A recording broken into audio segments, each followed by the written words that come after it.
Hey welcome everyone to being business. आज जिस topic को हम पढ़ने वाले हैं उसका नाम है जॉब सीक्वेंसिंग एग्जामिनेशन। इसकी बहुत इंपॉर्टेंस है। 7 to 8 मार्क्स का है, इजी है। अगर इसे कर लेंगे तो 7 से 8 मार्क हमको मिल जाएंगे। सेम इसी तरीके से गेम थियरी भी है जिसका डिस्क्रिप्शन में लिंक है, आप उसे भी जाके पूरी तरीके से देखें। तो इस टॉपिक में आगे बढ़ने से पहले हम ये समझते हैं कि क्या क्या इसके अंदर हम करने वाले हैं। तो सबसे पहले हम समझेंगे कि जॉब सीक्वेंसिंग होती क्या है। इसके अंदर एग्जाम्पल लेंगे हम मैगी का। बहुत मजा आने वाला है, इस वीडियो को एंड तक के आप लोग जरूर देखना। नेक्स्ट है ऑब्जेक्टिव। तो ऑब्जेक्टिव जॉब सीक्वेंसिंग का है टू मिनिमाइज। इसको यहीं पे समझ लेते हैं। एलपीपी जब आपने किया था तो वहां पे ग्राफिकल मेथड के अंदर आपने देखा होगा कि दो चीज थी, एक तो मिनिमाइजेशन था और एक मैक्सिमाइजेशन था। ठीक है, मैक्सिमाइजेशन मतलब होता है कि चीजों को इंक्रीज करना। तो किसी भी कंपनी में आप क्या चीज इंक्रीज करना चाहोगे, प्रॉफिट या सेल्स, राइट। और जहां पे मिनिमाइज की बात आएगी कि आपको कम करना है तो आप क्या कम करोगे, आप कॉस्ट कम करोगे। ठीक है, टाइम ऑफ प्रोडक्शन को कम करोगे। अब जब बात चल रही है जॉब की, तो जॉब की बात चल रही है तो बात होगी प्रोडक्शन की। तो यहां पर आप क्या कम करोगे, यहाँ पे क्या कम करोगे आप, यहाँ पे कम करोगे आप टाइम। तो जितने भी समय वो टाइम रिलेटेड होने वाले हैं, it will be either in hours या मिनट्स में आपको वो होगा।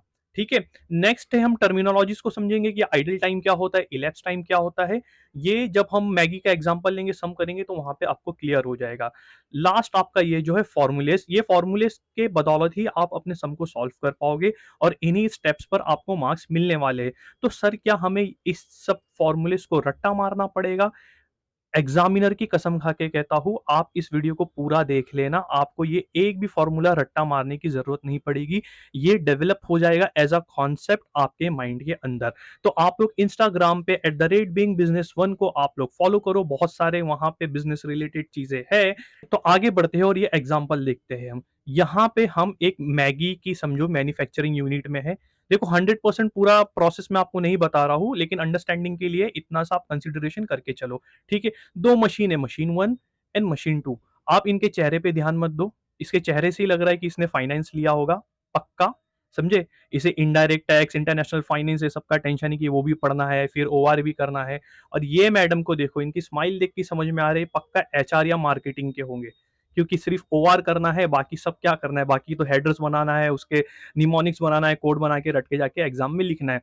एनीवे, मुद्दे पे ध्यान देते हैं, जॉब सीक्वेंसिंग पे ध्यान देते हैं। यहाँ पे मशीन 1 अगर आप देखोगे तो ये बंदा कर क्या रहा है, इसके अंदर आटा डालेगा या मैदा डालेगा, राइट। मैदा ही डालेगा, मैगी बनती मैदे से है। फिर वो प्रोसेस होके इस तरीके से गेंडुल की माफी के साथ आड़ा तड़ा निकलेगा, राइट है। ये जब पूरा इसका प्रोसेस रहता है, बीच में बॉइल वगैरह जो भी होना रहता है, बाद में आखिर में जाके इसकी होती है पैकेजिंग। ठीक, तो यहां से हमें समझ में ये आ रहा है कि जब तक मशीन 1 अपना काम कंप्लीट नहीं करेगा, मशीन 2 को खाली बैठा रहना पड़ेगा। क्लियर, समझ में आ रही है आपको बात ये? ठीक है, अगर मशीन 1 समझो कि 15 घंटों के लिए काम में लगी हुई है, तो ये 15 आवर्स के लिए आइडल बैठे रहेंगे, इसे हम कहेंगे आइडल। ठीक है, ये मैडम उस वक्त क्या करेंगे, सीधी सी बात है, लूडो खेलेंगे, राइट। तो ये आइडल बैठी रहेगी ये मशीन।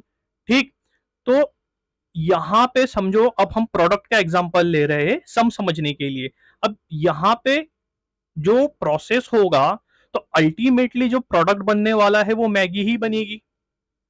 अब उसको आप चाहे 20 वाला बना लो, 100 वाला बना लो, 500 वाला बना लो, या एट द मोस्ट आप क्या कर सकते हो, आप फ्लेवर ऐड कर दिए उसके अंदर, कुछ स्पाइसी कर दिए, किसी को सॉल्टी कर दिए, बनेगी तो मैगी। ऐसा तो नहीं होगा ना कि इसी मशीन से आप पराठे भी निकाल रहे हो, इसी मशीन से आप बिरयानी भी बना रहे हो, इसी मशीन से आप है ना पानी पूरी भी बना रहे हो, नहीं, इस तरीके से नहीं होगा। तो यहां पर अगर समझो कि हम प्रोडक्ट बनाते हैं ABCDEF और G, ये अगर अलग अलग प्रोडक्ट होते हैं यहाँ पे, तो मे बी इसका वेरिएशन जो होगा वेट से होगा या फ्लेवर से होगा। ये एग्जाम में आपको वेट, फ्लेवर, ये सारी चीजें नहीं आने वाली है, लेकिन ये दो मशीन के बीच में अलग अलग प्रोडक्ट आ रहे हैं, ये एक अंडरस्टैंडिंग डेवलप करने के लिए मैं आपको सिर्फ ऐसा कह रहा हूं कि वेट या फ्लेवर से आप उसको ले लो। होगा ये कि जब प्रोडक्ट ए रेडी हो रहा है यहाँ पे, उसका काम मशीन 1 पे चालू है, तो मशीन 2 जब तक ये इंतजार करेगी, जब ये रेडी होके यहां पर आएगा तब इसकी पैकेजिंग होगी। सेम बी के लिए भी होगा, सी के लिए, D, E, F, G, सबके लिए यही चीज होगा। अब होता क्या है कि हर जगह जब कुछ काम चालू है, हर प्रोडक्ट के ऊपर जब मशीन काम कर रही है, तो मशीन 2 आइडल बैठ रही है वहां पे। ठीक है, वेला बैठा हुआ है मशीन 2। तो इंडिविजुअली जो ये बैठ रहे हैं खाली, उसको हम कहेंगे आइडल टाइम। तो आइडल टाइम जो होता है ना कभी भी, वो इंडिविजुअल मशीन के लिए होता है, समझे, इंडिविजुअल प्रोडक्ट के लिए होता है। और इलेप्स, इलेप्स मतलब क्या होता है समझते हैं। देखो लैप्स का मतलब क्या होता है पहले वो समझते हैं। लैप्स ऑफ थिंकिंग मतलब हम जब समझो कोई लेक्चर बैठे हुए हैं या क्लास में बैठे हुए हैं, और होता ये है कि आंखें खुली है हमारी, लेक्चर चल रहा है लेकिन सोच हमारी बंद हो जाती है। तो एक्टिविटी, फिजिकल एक्टिविटी, हमारे लंग्स, हमारे आंखें, सब चीज पूरा एक्टिव है, लेकिन थिंकिंग में ब्रेक हो गया, फिर सडनली हमको ऐसा वहां से चालू होता है। तो ओवरऑल एक्टिविटी तो चालू है। सेम वे यहाँ पे प्रोडक्ट ए से लेके प्रोडक्ट जी तक के जो भी माल बनना है, एक्टिविटी तो चालू है, लेकिन बीच बीच में आइडल मशीन बैठ रही है। तो टोटल मिला के जो इनका खाली बैठना होता है, उसको हम कहते हैं इलैप्स्ड। इलैप्स्ड, उसको क्या कहते हैं, इलैप्स। तो इलैप्स्ड कभी भी जो होता है वो ओवरऑल प्रोसेस के लिए होता है। तो आई होप कि आइडल और इलैप्स आपको समझ में आ गया है। अभी इसको और डिटेल में अच्छे से समझने के लिए वो फॉर्मूला जिसे हमें रटना नहीं है, भाई एग्जामिनर की कसम खाया हूं ना, तो मेरे पर कुछ तो जिम्मेदारी बनती है। तो हम एक सम देखते हैं, उस सम को आप देख लोगे, अच्छे से समझ लोगे, तो ऑटोमेटिकली वो फॉर्मूला आपके दिमाग में बैठ जाएगा। तो यस, इस एग्जांपल को हम लेते हैं, इस सम को हम सॉल्व करेंगे। यहाँ पे दिया है there are 7 different products in a machine shop. तो इसको हम मैगी के एग्जांपल से ही समझेंगे। आप यहाँ पे मशीन 1 मशीन 2 जो अपना मैगी का था ना, वही आप देखो कि यहाँ पे आटा गुन रहा है, यहाँ पे पैकेजिंग हो रही है, और ये डिफरेंट डिफरेंट वेराइटी के प्रोडक्ट बन रहे हैं। देयर मैन्युफैक्चरिंग टाइम, देखो टाइम जो दिया गया है यहाँ पे आवर्स में दिया गया है। ये बहुत जरूरी है, एग्जाम में जब आप फाइनल आंसर लिखते हो तो वहां पे आवर्स लिखना है या मिनट लिखना है, उस पर आप ध्यान जरूर देना। आप रॉन्ग लिखोगे तो मार्क्स आपका कट होगा। Hours on machine 1 and machine 2 are given below, नीचे दिया है each of the product must go through 2 machines 1 and 2। Order क्या होगा, पहले 1 पे जाएगा फिर 2 पे। देखो ये भी इंपॉर्टेंट है, ये क्या इंपॉर्टेंट है ये हम सम के अंदर समझेंगे। इसी ऑर्डर में वो मशीन चलना चाहिए, पहले 1 चलेगी फिर 2 चलेगी, ठीक है। तो यहाँ पे ये सम आपको इस तरीके से दिया गया है। इसके अंदर कुछ चीजें पूछी गई है, ये हम थोड़ा सा बाद में देखेंगे। ये स्टेप्स के आंसर निकालने पे ही आपको मार्क्स मिलने वाले हैं, राइट। तो ये इस तरीके से आपको एक टेबल दिया गया है, राइट। अब ये जो यहाँ पे दिया गया है, ये वर्टिकल फॉर्मेट में दिया गया है। आप डायरेक्टली भी सॉल्व कर सकते हो, बहुत सारी बुक्स में डायरेक्टली भी दिया गया है इसको सॉल्व करने के लिए। बट मेरा सजेशन आपको ये रहेगा कि आप इसे हॉरिजॉन्टल फॉर्म में कन्वर्ट कर लो।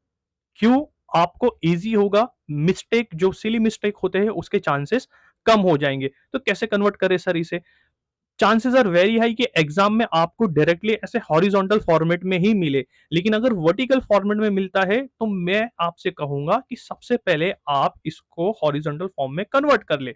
ये स्टेप करने के लिए आपको कोई भी मार्क्स अलॉट नहीं होंगे, लेकिन हाँ ये स्टेप करने में आपके 1 से 2 मिनट जाएंगे, लेकिन सिली मिस्टेक होने के चांसेस आपके बिल्कुल भी खत्म हो जाएंगे। तो यहां पे मैं लिखता हूं प्रोडक्ट, ये प्रोडक्ट मैंने यहां से लेके आया है, राइट। अब मशीन मेरी आ जाएगी यहां पे मशीन 1, और फिर उसके बाद कौन सी मशीन चलेगी, पहले तो मशीन 1 चलना है ना, ऑर्डर वही दिया गया है। फिर चलेगी मशीन 2। प्रोडक्ट कौन सा है मेरा, A B C D E F G, 7 product दिए गए हैं। अब प्रोडक्ट ए में मशीन ए के लिए 25 घंटे 25 आवर्स, और मशीन 2 के लिए 15 आवर्स। तो 25 और 15 में ऐसे लिख लू, 25 एंड 15। बी के लिए क्या हो जाएगा, 40 एंड 25, ठीक है। सी के लिए क्या होगा, ये जब आप लिख रहे हो ना, आप बहुत ध्यान से लिखना, एक गलती यहां पे और पूरा सम आपका रॉन्ग हो जाना है, ठीक है। तो जरा सी भी मिस्टेक नहीं करनी है इस यहां पर आपको। आप थोड़ा सा लेट करोगे चलेगा, एग्जाम में आपका एक सम छूट जाएगा चलेगा। ये थियरी पेपर नहीं है बेटा कि आपने अगर कंटेंट लिखा है तो उसकी लेंथ पर आपको मार्क्स मिल जाएगा। आपका आंसर राइट होना चाहिए, कहीं भी एक छोटी सी चूक और आंसर आपका फाइनल आंसर रॉन्ग आएगा, राइट है, ठीक है। तो इस पे आपको ध्यान देने की जरूरत है, राइट। अभी ये जी के लिए क्या है, 60 एंड 45। ये सिंपल मैंने क्या किया, इस वर्टिकल फॉर्मेट को हॉरिजॉन्टल इसके अंदर कन्वर्ट कर लिया। अब नेक्स्ट स्टेप, अब नेक्स्ट स्टेप जो कि बहुत इंपॉर्टेंट है, इसी के ऊपर सारी चीज डिपेंड है। अभी हमको एक सीक्वेंस क्रिएट करना है, सीक्वेंस मतलब क्या हो गया कि एक लाइन पे लगाना है, एक के पीछे एक लगाना है, ठीक है। किस चीज को लगाना है? अरे टॉपिक का ही नाम है जॉब सीक्वेंस। तो सीक्वेंस में हम किसको लगाएंगे? जॉब को लगाएंगे, राइट। जॉब को लगाएंगे मतलब जो प्रोडक्ट रेडी हो रहा है यहाँ पे, तो यहाँ पे जॉब ए हो रहा है, बी हो रहा है, सी हो रहा है, डी हो रहा है, तो इनको हमें एक सीक्वेंस में लगाना है। तो क्या करना है? मिनिमाइज करना है, ठीक है। और किस ऑर्डर में होना चाहिए? 1 to 2। तो यहाँ पे आप 1 लिख लो, यहाँ पे आप 2 लिख लो, ठीक है। ये जेड की जैसा दिख रहा है, इसे आप 2 कर लो, ठीक। तो 1 आपकी मशीन 1 यहां पर आ गई, और ये मशीन 2 आपकी यहां पर आ गई। अब आपको मिनिमाइज करना है ना, तो आप सबसे छोटा नंबर इसमें से ढूंढोगे, इस टेबल में से सबसे छोटा नंबर कौन सा दिख रहा है मुझे? एक तो दिख रहा है यहाँ पे 15, और यहाँ पे भी 15 दिख रहा है। तो दोनों दो दो जगह 15 दिख रहे, तो क्या करे? कोई सा भी एक ले लो। चलो मैं इसे ले लेता हूँ, ये जो ए के नीचे 15 है। तो ए के नीचे 15 जो है वो किसके लिए आ रही है? मशीन 2 के लिए। तो मतलब ये नंबर जो है वो मशीन 2 की साइड जाएगा, ठीक है। और कौन सा वहां पर प्रोडक्ट आएगा? कौन सा जॉब आएगा? जॉब ए, ठीक है। तो जैसे ही ये मैं करता हूं, मैं इस कॉलम को कट कर लेता हूं, क्योंकि इसे मुझे दोबारा नहीं देखना। वापस से मैं देखूंगा सबसे छोटा नंबर कौन सा है, तो सबसे छोटा नंबर 15 है, राइट। 15 कौन से मशीन के लिए? मशीन 1 के लिए। तो मतलब कि इस साइड पर आने वाला है, लेफ्ट साइड में आएगा, राइट। कौन सा जॉब आएगा यहाँ पे? कौन सा प्रोडक्ट आएगा? प्रोडक्ट सी, ठीक है। इस कॉलम को भी मैं इस तरीके से कट कर लेता हूं, कट कर लिया। अब मैं ढूंढता हूं कि सबसे छोटा नंबर कौन सा है। तो सबसे छोटा नंबर मुझे यहाँ पे दिख रहा है 20। 20 से छोटा है क्या कोई? नहीं। तो 20 जो है कौन से मशीन 1 के लिए है? लेफ्ट साइड में आने वाला है, राइट। और कौन सा प्रोडक्ट है? डी। तो मैं यहाँ पे लिख दूंगा डी, इसे भी मैं यहाँ से कट कर दूंगा, राइट। इसके बाद सबसे छोटा नंबर कौन सा दिख रहा है? 25, मशीन 2 के साइड पे है। कौन सा है? Product B. तो यहाँ पे आ जाएगा बी, इसे मैं यहाँ से कट कर दूंगा इस तरीके से।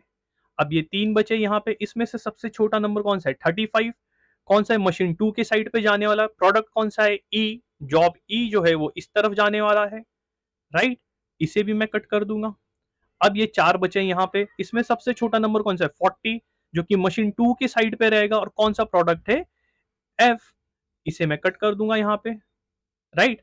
अब बचा क्या? अब तो एक ही बचा यहाँ पे जी, तो इसको सीधा सीधा लिख लेना है हमें, राइट।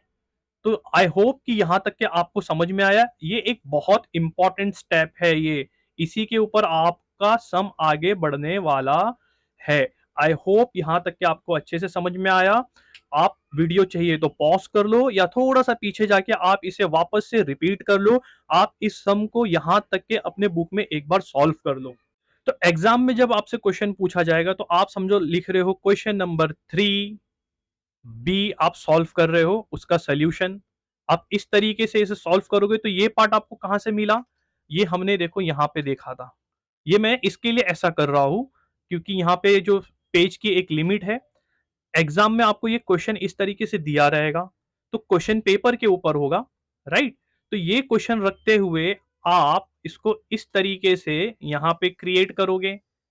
तो आई होप कि ये वाला जो पार्ट है आपका, ये वाला पार्ट है, आपको पता है कैसे क्रिएट करना है। और ये वाला पार्ट भी आपको पता है कि आपको किस तरीके से क्रिएट करना है।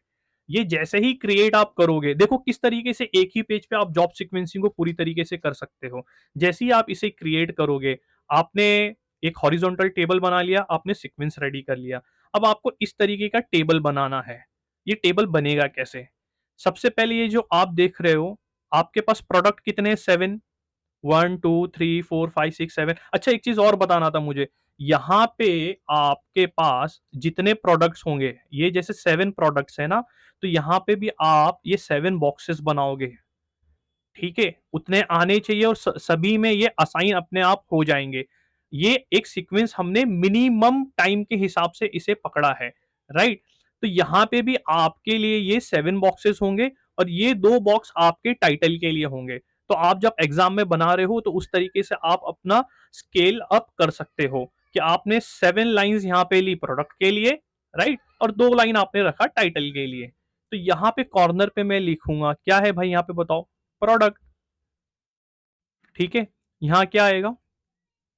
मशीन 1। यहां पे क्या आएगा? मशीन, बोलो, 2, ठीक है। फिर यहाँ पे प्रोडक्ट कौन से सीक्वेंस में आएंगे, प्रोडक्ट कौन से सीक्वेंस में आएंगे, इस वाले सीक्वेंस में आएंगे जो हमने निकाला है। तो सी, डी, जी, एफ, ई, बी, ए, ये सीक्वेंस आपका राइट होना चाहिए। अगर गलती हो गई तो बहुत बड़ी दिक्कत हो जाएगी। अब होगा क्या कि मशीन जब काम चालू कर रही है तो उसका एक टाइम इन होगा जब वो काम चालू करेगी, और वो प्रोडक्ट बना के एक टाइम आउट होगा जब उसका वो काम खत्म हो जाएगा। तो ये तो दोनों मशीन के लिए होने वाला है, राइट। तो इस तरीके से हमारा ये टेबल रेडी हो गया। आई होप यहां तक कि आप लोग को हर चीज समझ में आ गई। अब हम देखते हैं आगे। अब हम सी के लिए देखेंगे, सी प्रोडक्ट मशीन वन के लिए। तो देखो कोई भी मशीन जब शुरुआत कर रही है तो टाइम इन तो जीरो आएगा उसका, ठीक है।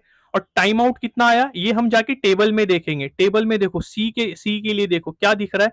सी के लिए फॉर मशीन वन कितना है, 15 आवर्स। तो यहां पे हम लिखेंगे भाई, जीरो से चालू हुआ था, 15 घंटा मशीन ने काम करी, ठीक है। अब इस मशीन के बाद डी वाली मशीन काम करेगी, तो ये तो जीरो से चालू नहीं होगा ना, 15 घंटे के बाद होगा। तो ये 15 आवर्स आपका यहां पर आ जाएगा, ठीक है। तो ये 15 घंटे काम करने के बाद फिर ये कितने घंटे काम कर रही है। तो ये डी फॉर मशीन वन हम कहां देखेंगे, ये देखो डी मशीन वन पे कितना चल रहा है, 20 आवर्स। तो यहां पे हम प्लस कर लेंगे, तो ये आपका कितना हो जाएगा, 35 आवर्स, ठीक है। फिर इसके बाद ये आपका यहां पे इसका टाइम आउट इसका टाइम इन बन जाएगा, क्योंकि ये 35 आवर्स 35वें घंटे के बाद आफ्टर 35th आवर ही जी का जो है काम चालू होगा जी प्रोडक्ट के लिए। तो 35 प्लस फिर जी प्रोडक्ट के लिए मशीन वन ने कितने घंटे काम करी। तो आइए देखते हैं यहाँ पे ऊपर जी मशीन वन कितना घंटा काम करी, यहाँ पे 60। तो ये कितना हो गया आपका 95। अब ये इसका टाइम आउट इसका टाइम इन हो जाएगा 95। फिर 95th आवर के बाद यहाँ पे मशीन एफ कितने घंटे काम कर रही है, यहां से हम देखेंगे अगर। तो एफ मशीन काम कर रही है, मशीन वन जो काम कर रही है एफ के लिए वो 100 आवर्स के लिए काम कर रही है, ठीक है। तो कितना हो जाएगा 195 आवर्स। अब देख रहे हो कितना इजीली हमने यहाँ पे एक हॉरिजॉन्टल टेबल बना दिया, एक सीक्वेंस का हमने यहाँ पे ये बना लिया, और नीचे टेबल एक ही पेज पे हमारा सारा काम हो रहा है। मिस्टेक होने के चांसेस ऑलमोस्ट नेग्लिजिबल है यहाँ पे। ये 195 यहाँ आ गया, ये 195 में हम ऐड करेंगे, क्या ऐड करेंगे, ई के लिए मशीन वन कितना घंटे काम कर रही थी, 75। कितना हो जाएगा टोटल करके देखो आप लोग।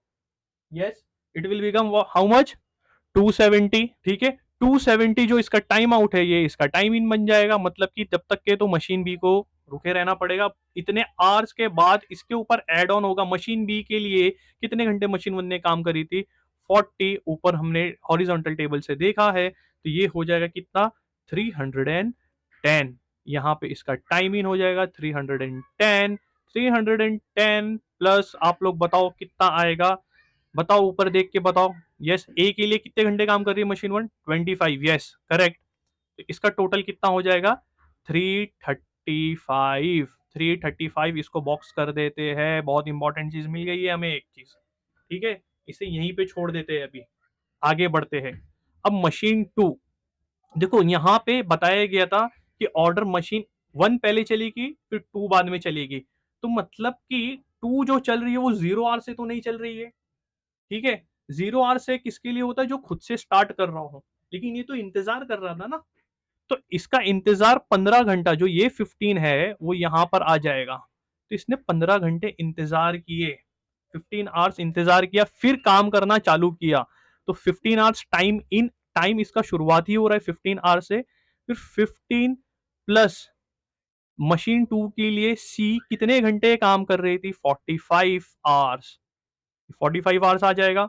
इसका टोटल आप करोगे तो कितना होगा, 60, ठीक है। कितना हो जाएगा, 60, जो कि टाइम इन बनेगा किसके लिए, किसके लिए, मशीन टू के लिए फॉर प्रोडक्ट डी, 60, ठीक है।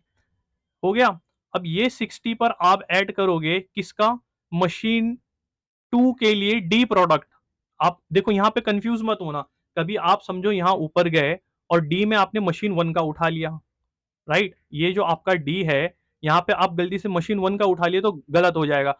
अच्छे से आपको देखना है, बार-बार अपने पेन, अपने पेंसिल को आप इस पे ऊपर-ऊपर इसके घुमाते रहना। मशीन डी के लिए, मशीन 2 के लिए, प्रोडक्ट डी के लिए कितना लग रहा है? 30, तो यहाँ पे हम 30 ऐड करेंगे। कितना आ गया? 90, तो इसका टाइम इन क्या हो गया? 90। अब देखो यहाँ पे एक कॉन्सेप्ट आपका आ रहा है, ठीक है? क्या है कॉन्सेप्ट, अच्छे से देखो।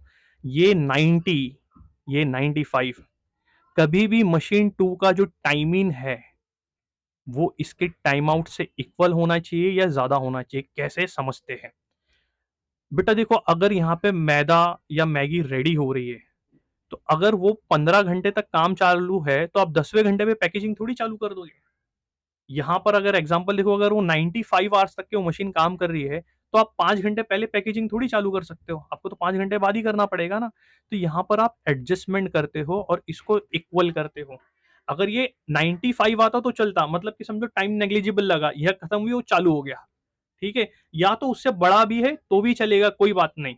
ड्यू टू कुछ रीज़न शायद मशीन रुकी हुई थी। लेकिन अगर छोटा नंबर आ रहा है आपका मशीन 2 का मशीन 1 के बनिस्बत, तो आपको एडजस्ट करना पड़ेगा। यहाँ पे आप स्टार मार्क डाल दो, ये स्टार के लिए आपको कोई एक्स्ट्रा मार्क्स नहीं मिलने वाले हैं, लेकिन आपको पता चलेगा कि भाई मैंने कुछ हरकत यहाँ पर करी है।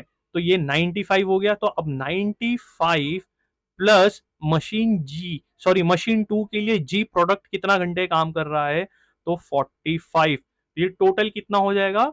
140। ये जो छोटी-छोटी कैलकुलेशन है ना, 95 प्लस 45, आप, मैं बोलूँ इसके लिए भी अगर कैलसी यूज़ कर रहे हो तो कोई दिक्कत की बात नहीं है। आप करना, क्योंकि छोटी-सी मिस्टेक आपको बड़ा नुकसान दे सकती है। फिर ये 140 आपका टाइम इन हो जाएगा यहाँ पे, तो यहाँ आ गया 140। सर, ये तो इससे छोटा है, एडजस्ट करो, एडजस्ट करो उसे। तो 195 में कितना आप डालोगे, तो वो 140 में आप कितना डालोगे कि वो 195 के बराबर हो जाए? 55 सर। 55 डालने से क्या हो जाएगा? 195। ठीक है? एक आपको एक ट्रिक दे रहा हूं, यहां पर आप कुछ भी नंबर डाल रहे हो ना, ये जो 95 है ना, 195 यहाँ पे लिख देना। बस गलती नहीं होगी आपसे, ठीक? तो उसमें आपको क्या प्लस करना पड़ेगा? आप देखोगे प्रोडक्ट एफ जो है, वो मशीन 2 के लिए, प्रोडक्ट एफ मशीन 2 के लिए कितना काम कर रहा है? मशीन 2 के लिए 40 आवर्स काम कर रहा है, ठीक है? कौन? Product F. तो यहां पर आप लिखोगे कितना? 40। तो आपका कितना मिल जाएगा यहाँ पे? 235। ये 235 आपका यहाँ पे टाइम इन हो जाएगा। अगेन सर एडजस्टमेंट आ गया, सर ये छोटा आ रहा है, एडजस्ट करो। इसमें कितना? 35 डालोगे तो 270 हो जाएगा। होगा कि नहीं होगा पता नहीं, ये 270, तो मैं तो ये 270 लिखने वाला हूँ।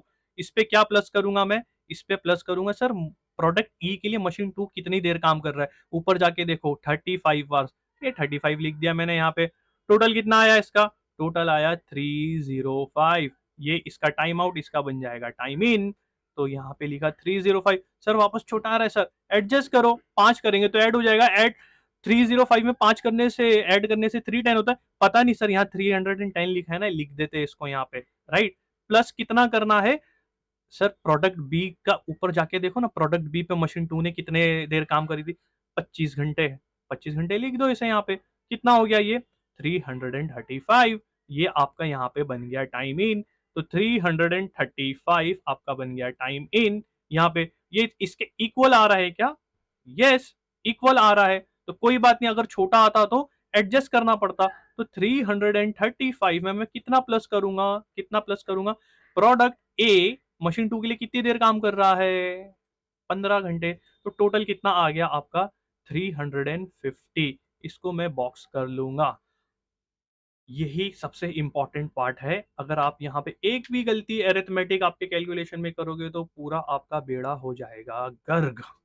अब देखते हैं आपके सारे फॉर्मूलेस और सारे क्वेश्चंस। यहाँ पे क्या पूछा है ये मैं यहाँ पे लिखने की जरूरत तो नहीं है वैसे, लेकिन वो आपके इजीनेस के लिए मैंने इसे रखा है यहाँ। तो मेन आपको ये क्वेश्चन पेपर पे दिखेगा। ये क्या बोल रहा है? Find the optimal sequence of products manufacturing that minimise the total elapse time. तो हम यहाँ पे लिखेंगे इसका आंसर क्या है, सीक्वेंस क्या है बताओ। बहुत अच्छे से पता है यार, उसी के ऊपर तो पूरा किए थे हम लोगों ने। ये रहा आपका सीक्वेंस, ऊपर जो आपने बॉक्स में डाला था, ठीक? तो उस सीक्वेंस को आप लिख दोगे। क्या सीक्वेंस बोलो?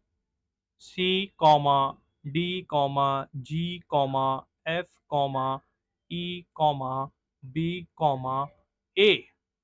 मतलब आपको टोटल इलेप्स टाइम को अगर कम करना है तो इस सीक्वेंस में आप प्रोडक्शन करो, इस सीक्वेंस में प्रोडक्ट को बनाओ। ठीक है, दूसरा क्वेश्चन क्या पूछा है आपका यहाँ पे? दूसरा क्वेश्चन दूसरा क्वेश्चन आपसे पूछा है, find the total elapse time for the optimum sequence. Total elapse time पूछा है। ठीक है, total elapse time, total time elapsed, पूरे एक्टिविटी की बात चल रही है यहाँ पे। ठीक है, कितना है वो? तो टोटल इलेप्स टाइम एक्चुअली होता है मशीन 2 का टाइम आउट। तो मशीन 2 का टाइम आउट कितना है? 350। 350 आवर्स लिखना जरूरी है क्योंकि वहां पे बोला था। तो ये आपका जो मशीन 2 का टाइम आउट जो होता है वो होता है आपका टोटल टाइम इलेप्स्ड। ठीक है, अब क्वेश्चन 3 देखते हैं, ये क्या पूछा है? Calculate the idle time for machine 1। देखो मैंने आपसे कहा था ना कि आइडल जो होता है ना वो इंडिविजुअल मशीन का होता है। ठीक है, तो मशीन 1 का आइडल टाइम पूछ रहा है कि आइडल टाइम किसका? मशीन 1 का कितना है? तो आइडल टाइम मशीन 1 का आता है टोटल, मतलब ये जो आपका है ना टोटल इलेप्स टाइम जो है, या time out for machine 2, time out for machine 2 minus time out of machine 1। मतलब कि आपका ये जो टाइम आउट है इससे आप इसको माइनस कर दोगे तो यहां पर आएगा 350 माइनस 335। तो आपका आंसर आ गया कितना यहां पे?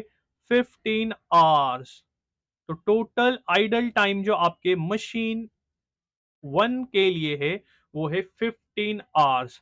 ठीक है, लास्ट क्वेश्चन इसने क्या पूछा है? डी जो पूछा है, calculate the idle time for machine 2। Idle time क्या है मशीन 2 के लिए देखते हैं। यहाँ पे थोड़ा सा फॉर्मूला अलग है, बहुत इजी है, कुछ भी नहीं है, यकीन मानो। ठीक है, टाइम आउट जो आपने फॉर्मूला उसमें लगाया था ना मशीन 1 के लिए, time out for machine, of machine, for नहीं, ऑफ मशीन 2। तो मशीन 2 का time out minus total time, क्या? Total time of machine 2। मतलब मशीन 2 का सारा टाइम अपने को ऐड करना पड़ेगा। तो टाइम आउट ऑफ मशीन 2 कितना है? 350 सर, वो तो अभी ऊपर भी हमने देखा था। Sir total time of machine 2 कैसा निकालना है? अरे सिंपल है भाई, सिंपल है। ये जो आप देख रहे हो ना यहाँ पे, ये 15, 25, 45, 30, 35, 40, 45, ये इसका टोटल टाइम है। बेसिकली ये आपको इस तरीके से ऐड कर देना है। तो एग्जाम में आपके सामने, आप आपके पेपर पे तो आपने ऊपर बना के रखा है, तो आप सिंपली क्या करोगे, यहाँ आओगे, 300, 350 जो कि आपका टोटल टाइम इलेप्स्ड है या टाइम आउट फॉर मशीन 2 है, उसमें से आप माइनस क्या करोगे? टोटल टाइम ऑफ मशीन 2 जो कि है 15 plus 25 plus 45 plus 30 plus 35 plus 40 plus 45, इसको आप कैलकुलेट कर लोगे। कैलकुलेट करने के बाद आपको आंसर आने वाला है 115 आवर्स। आवर्स लिखना जरूरी है यहाँ पे। ये आपका टोटल आंसर आ गया।